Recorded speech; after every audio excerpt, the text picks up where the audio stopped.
Hello friends, कैसे हो? I hope कि आप सभी लोग बढ़िया होंगे। तो जैसा कि इस सीरीज के लास्ट चैप्टर में हमने देखा था, ब्लड और ट्वेन अपना अपना फाइनल अटैक एक दूसरे के ऊपर कर देते हैं, जिस वजह से वहां पर एक बहुत बड़ा ब्लास्ट हो जाता है। फिर दूर हटने के बाद हमें ब्लेड को दिखाया जाता है, जो अभी भी वहीं पर ही खड़ा हुआ था और उसके अटैक को गॉर्डिन ने बीच में आकर रोक दिया था। फिर यह देखकर ब्लेड चिल्लाते हुए उससे कहता है, तो फाइनली मैं इस डुएल को जीत ही गया और मैं अपने राइटफुल प्राइज के रूप में ट्वेन गेदर की स्वॉर्ड मांगता हूँ। यह सुनकर लेडी अलेशिया और बाकी के सभी नाइट्स काफी ज्यादा हैरान हो जाते हैं। अब आगे हमें बेजिट हाउस होल्ड को दिखाया जाता है। एक आदमी लॉर्ड जोसेफ को लेटर देते हुए कहता है, ये डेमर से अर्जेंट न्यूज है। इस पर जोसेफ भी उस लेटर को लेकर उसे पढ़ने लग जाता है। इसके साथ वो अपने मन में कहता है, मैंने अपना बेस्ट दिया था इसे प्रिपेयर करने में और मुझे लगा था कि ये मिशन ब्लेड के लिए मुश्किल होगा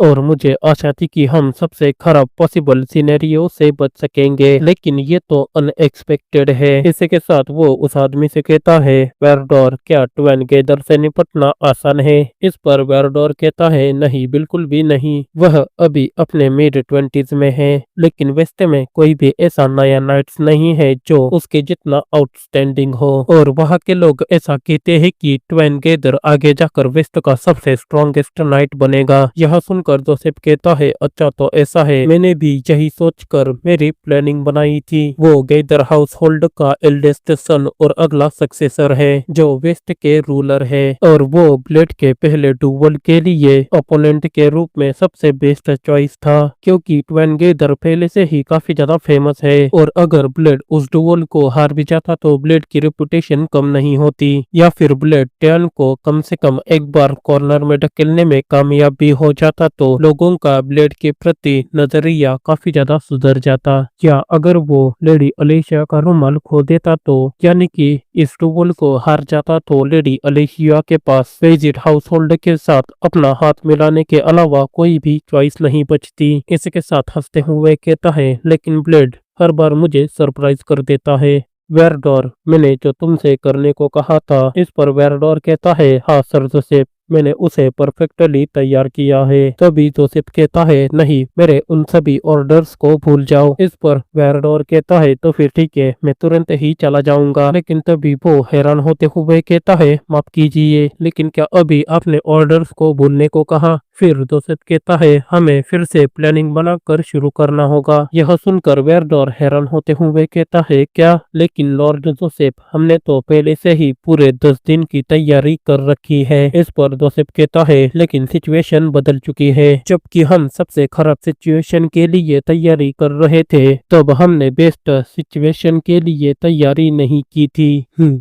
मुझे अभी समझ नहीं आ रहा है कि मुझे रोना चाहिए या फिर हंसना। इस पर वेरडोर रोते हुए कहता है, ठीक है माय लॉर्ड, मैं समझ गया। देन सीन कट होकर हमें वेस्ट के नाइट और नॉर्थ के नाइट्स को दिखाया जाता है और उन सभी के बीच गॉर्डिन और जैगर बैठे हुए थे। फिर गॉर्डिन जैगर से कहता है, मैं ये आशा करता हूँ कि तुम लोग स्वॉर्ड को वापस कर दोगे। इस पर जैगर कहता है, लेकिन मुझे नहीं लगता कि इस प्रोसेस में कोई भी प्रॉब्लम है। यह सुनकर गॉर्डिन कहता है, लेकिन तुम लोगों को बाद में परेशानी हो सकती है। इस पर जैगर कहता है, अच्छा तो ये एक ऐसी प्रॉब्लम है जिससे हमें निपटना होगा। फिर गॉर्डिन कहता है, मामूली लड़ाई में स्वॉर्ड लेने की एक्शन ये डेफिनेटली बहुत ज्यादा है। इस पर जैगर कहता है, नहीं, ये मामूली लड़ाई नहीं थी और आपके ही साइड के वे लोग थे जिन्होंने इसके रिजल्ट के बारे में सोचे बिना हद पार कर दी थी। यह सुनकर गॉर्डिन एक पल के लिए खामोश हो जाता है, फिर बाद में कहता है, तो फिर मुझे बताओ कि तुम क्या चाहते हो। इस पर जैगर काफी ज्यादा गुस्सा होते हुए कहता है, ये वो जवाब नहीं है जो तुम्हें मुझसे पूछना चाहिए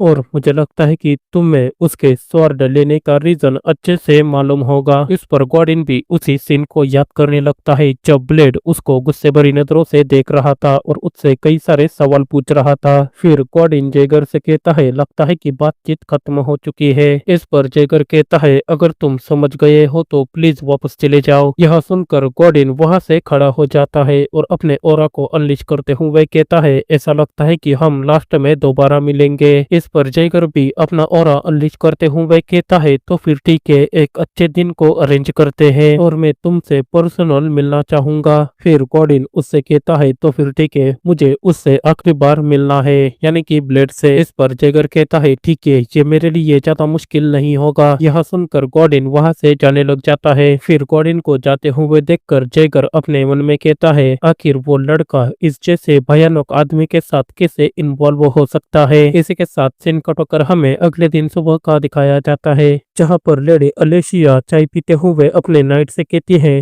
अब सर जोसेफ के प्रपोजल को एक्सेप्ट करने की कोई भी जरूरत नहीं है ना। इस पर उसका नाइट कहता है हाँ, आपने बिल्कुल सही कहा, क्योंकि आपके अपने नाइट ने गैदर हाउस होल्ड के मैरिज रिक्वेस्ट को रिजेक्ट कर दिया। फिर लेडी अलेशिया कहती है हाँ, यह राहत की बात है। वैसे भी पेजेड हाउस होल्ड को गले लगाना काफी अच्छा है, लेकिन मैं उन्हें कोई भी जस्टिफिकेशन नहीं देना चाहती। सर ब्लेड जैसा नाइट ये कोई कॉमन बात नहीं है। इस पर ओल्ड मैन भी कहता है हाँ, हरगिज नहीं। फिर लेडी अलेशिया कहती है आपको क्या लगता है कि वो आगे जाकर कितना स्ट्रांग बन जाएगा। इस पर उसका नाइट कहता है जिस रेट से वो अपने आप को ग्रो अप कर रहा है, इस हिसाब से वो आगे जाकर नॉर्थ के नेक्स्ट जनरेशन का अगला रिप्रेजेंटेटिव बन सकता है। यह सुनकर लेडी अलेशिया हैरान होते हुए कहती है क्या उसके अंदर इतना ज्यादा पोटेंशियल है। इस पर ओल्ड मैन कहता है ये तो बस मेरा एक छोटा सा कैलकुलेशन है, वैसे भी सर ब्लेड का पोटेंशियल एक्स्ट्रा ऑर्डिनरी है। इस पर लेडी अलेशिया कहती है हाँ, आपने बिल्कुल सही कहा, वैसे भी मेरे लिए अकेले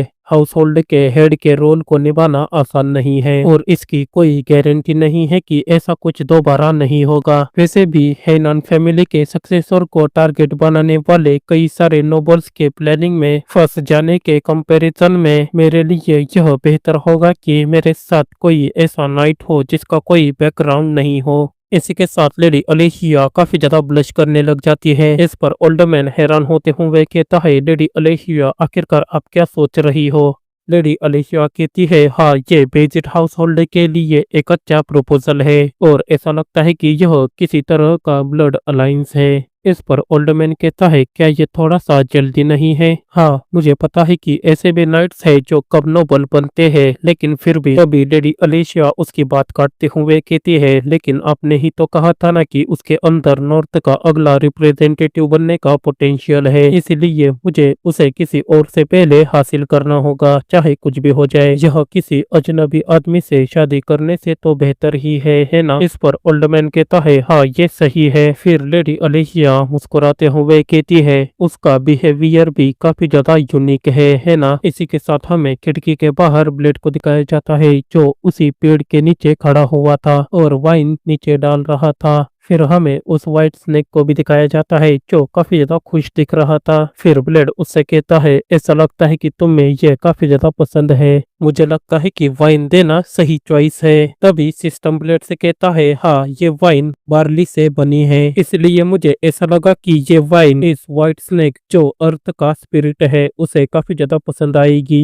तो गाइस मैं आपको बता दूं, बार्ली यानी कि गेहूं का आटा। इसी के साथ वो स्नेक मुस्कुराते हुए ब्लेड को चारों तरफ से घेर लेता है और ब्लेड को ब्लेसिंग देने लग जाता है। फिर यह सब कुछ देखकर सिस्टम ब्लेड से कहता है ये महंगी वाइन इसकी कीमत से भी कई ज्यादा महंगी निकली, क्योंकि व्हाइट स्नेक की ब्लेसिंग मिलना बेसिकली एक्स्ट्रा लाइफ जैसा है। इस पर ब्लेड उस व्हाइट स्नेक को सहराते हुए कहता है तुम्हारा थैंक यू। फिर सीन कट होकर हमें शाम का दिखाया जाता है, जहाँ पर लेडी अलेशिया ब्लेड से कहती है अब आप कैसा महसूस कर रहे हो, क्या आपको कहीं पर चोट लगी है। इस पर ब्लेड कहता है नहीं, मैं ठीक हूँ लेडी अलेशिया। फिर लेडी अलेशिया कहती है मैंने आज सुबह आपको पहाड़ी की चोटी पर वाइन डालते हुए देखा। इस पर ब्लेड कहता है हाँ, ये मेरा थैंक यू कहने का अपना तरीका है, क्योंकि हर बार जब मैं यहाँ पर आता हूँ तो मुझे एक शानदार जीत मिलती है। इसी वजह से मुझे ऐसा लगता है कि इस लैंड का ओनर मुझ पर फेवर कर रहा है। ब्लेड का ऐसा जवाब सुनकर लेडी अलेशिया ब्लेड की तरफ देखकर मुस्कुराने लग जाती है। फिर वो सर जेगर से कहती है सर जयकर प्लीज मेरा ये लेटर लेडी अक्साना तक पहुंचाना। बहुत लंबा समय हो गया है जब मैंने किसी ब्लड रिलेटिव से गर्माहट महसूस की है। इसी के साथ लेटर देते हुए कहती है, और ये सर जोसेफ के लिए है। अगर उन्हें सेंट्रल गवर्नमेंट या फिर वेस्ट से कोई परेशानी है तो ये लेटर उन्हें क्लियरली ये बता देगा कि डेमर किसके साइड पर खड़ा है। इस पर जयकर कहता है, ठीक है लेडी अलिशिया, मैं समझ गया। मैं ये मेक श्योर करूंगा कि चाहे कुछ भी हो जाए मैं ये लेटर उन तक पहुंचा दूंगा। फिर लेडी अलिशिया ब्लेड से कहती है, उस नाइट के लिए जिसने मेरे होनर को प्रोटेक्ट किया सर ब्लेड, मैं भी आपसे सहमत हूँ कि हमारे फैमिली के पास्ट पेट्रियाज आपसे काफी ज्यादा इम्प्रेस हुए हैं। इसी के साथ एक बॉक्स को ब्लेड के सामने रख देती है और उसे खोलते हुए कहती है, इसलिए मुझे यकीन है कि उन्होंने यह बात मुझे आप तक पहुंचाने की परमिशन दी है और यह बात हमारे हाउस होल्ड में जनरेशन से चली आ रही है। इसी के साथ हमें बॉक्स के अंदर एक आर्टिफैक्ट को दिखाया जाता है। तभी सिस्टम ब्लेड से कहता है, मुझे याद है कि मैंने इसे पहले भी देखा है। हाँ, मुझे याद आ गया, ये कीमती आर्टिफैक्ट एल्फ का एम्बर है। तो गाइस इसी के साथ ये चैप्टर यहीं पर ही खत्म हो जाता है। तो इसका अगला चैप्टर आपको अगले वीक देखने को मिलेगा। तब तक के लिए अगर चैनल पर नए हो तो सब्सक्राइब कर देना और बेल आइकन को ऑल पे सेट कर देना।